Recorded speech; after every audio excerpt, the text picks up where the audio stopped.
This is my workplace, and it's a bit of a mess right now. So I need to do something about that, because it at least needs to look like I know what I'm doing, and this is not cutting it. Ideally, I would need something like a pegboard on the wall to organize everything, but the problem with pegboards is that they're really fucking ugly, and I don't want that in my room. Sure, there are some 3D printable alternatives that look alright, that you can just print and attach to the wall and then customize exactly how you want to. But the problem with that is that it's really easy and convenient, and we don't do that around here. So instead, I'm going to spend a bunch of time designing my own wall-mounted storage.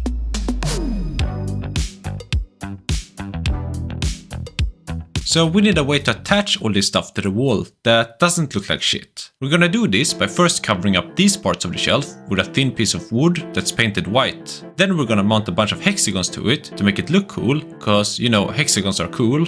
And each one of these hexagons can be removed and replaced with a holder to hang stuff, which will essentially turn it into a good looking pegboard to organize all my shit. Or that's the plan at least. I have no idea if this is gonna work, and even if it does work, it might look really bad. So honestly, I don't even know if this is a good idea. For the hexagons, we're going to use these. They can be attached to one of these mounts like this. The only problem is that it spins around whenever you touch it, which makes it completely useless, but after adding another screw to the mount, it actually works pretty well. This makes it really easy to replace the hexagons with holders, which is exactly what we wanted. They also have these small tabs on the back that lock them in place so they don't accidentally fall off.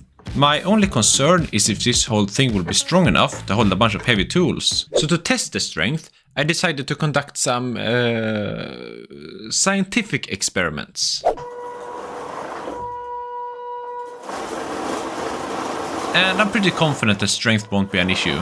So at this point, I thought that all I had to do was mount a bunch of these to the wall, and I will basically be done. But it turns out that aligning everything is basically impossible. I tried using one of these guides to make sure that everything is mounted straight, which did help, but it looks like the main problem is that the mounts can still twist a little bit, even with 2 screws. So even if we mount everything perfectly straight, it's going to look crooked as soon as we start replacing the hexagons with holders, and it's just gonna keep getting worse as we use it. So unfortunately, it looks like we're gonna need a new plan, cause this just looks horrible. But that's when it hit me. If we just attach the mounts together like this, they can't physically twist. So I came up with this design, where multiple holders are attached to a thin piece of plastic to make sure that everything stays in place. This works great, and also makes it really easy to align a lot of hexagons. There's just one small problem. There's a giant seam right here that looks really ugly, and I need to figure out a way to get rid of it. But instead of coming up with some clever idea to do that, I just added more seams to hide the problem. So now we can't really tell which one's the real one. Problem solved.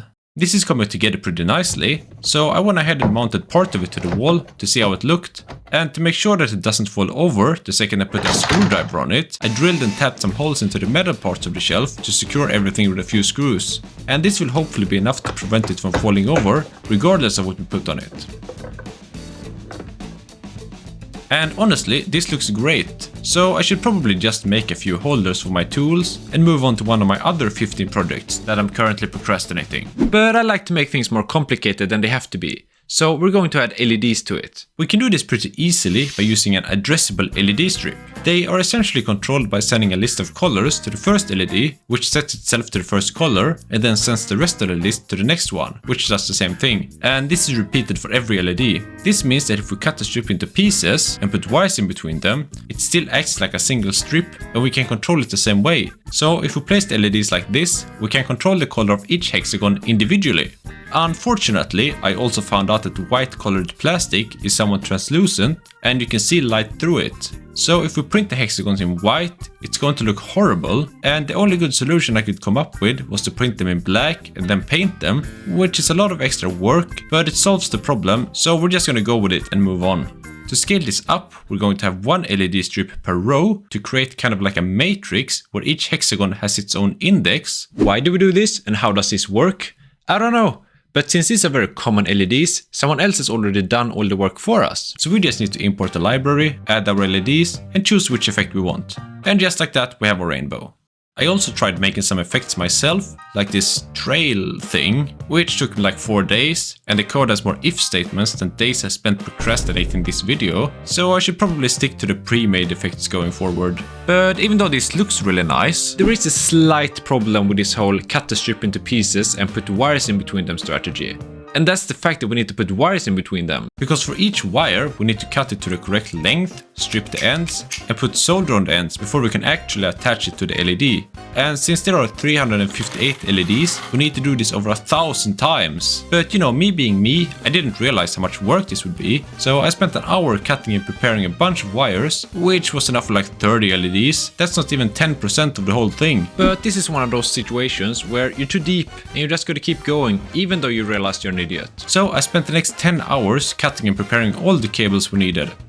Yeah, right, like I would do that. Instead, I spent like 3 days making this automatic cable cutting machine. It kinda looks like a low effort high school project when you think about it, but that doesn't matter because it works. Let me explain. There's a spool of wire right here that goes into this extruder that I stole from an unsuspecting 3D printer, and the extruder pushes the wire into the wire cutter that cuts it. It looks like it's cutting it 3 times, but that's not actually what's happening. You see, the extruder starts off by pushing a tiny piece of wire into the wire cutter, but it doesn't cut it all the way through the first time, just enough to get through the insulation. And it does this on both ends before actually cutting it. So when it's done, we have a perfectly sized cable where the ends are already pre-cut, so you can remove the insulation with your hands. Super convenient. And after watching it do this like 700 times, we hopefully have enough wires to finish the whole thing.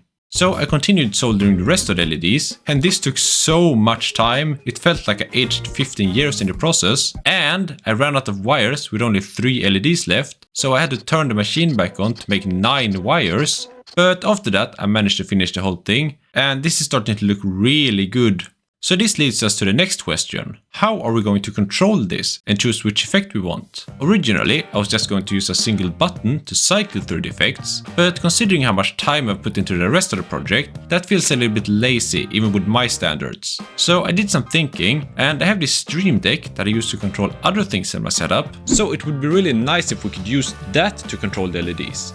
But how do we do that? Well, there are probably many ways to do this, but there is a plugin for the Stream Deck that lets you send messages over UDP. So if we add Ethernet to the Arduino and connect it to a computer, we can send any data we want to it from the Stream Deck. And by adding some commands to the code, we can have one button for each effect. Or, hear me out, we can have one button that cycles through the effects. Except that this one is much faster than the other one. So, with that out of the way, there's just one thing left to do. The holders, so we can hang stuff on it. Because that was kind of the whole point of this. And for once I'm gonna try to not overcomplicate things. So we're gonna have 2 hexagons with a hole in each one that we can use to attach whatever holder we want to. And this seemed to work well enough, so I made some more holders. And with some, I mean I made every single holder I could possibly think of. Some of them are maybe a bit questionable, but it doesn't matter, because now I can finally organize all my tools in a way that doesn't cause an aneurysm when you're trying to find something. And this turned out way better than I thought it would. It's super easy to keep all my tools organized, and it looks amazing. So, was all of this worth it? No! Absolutely not. This was supposed to be a fun side project to clean up my setup, but it took like 6 months longer than it should have because I just kept adding more things to it. And even if the LEDs look awesome, they're so unnecessary and took so much extra time to add. But if you're still not convinced that this was a bad idea, the files are available in the description, so you can enjoy some of the pain as well.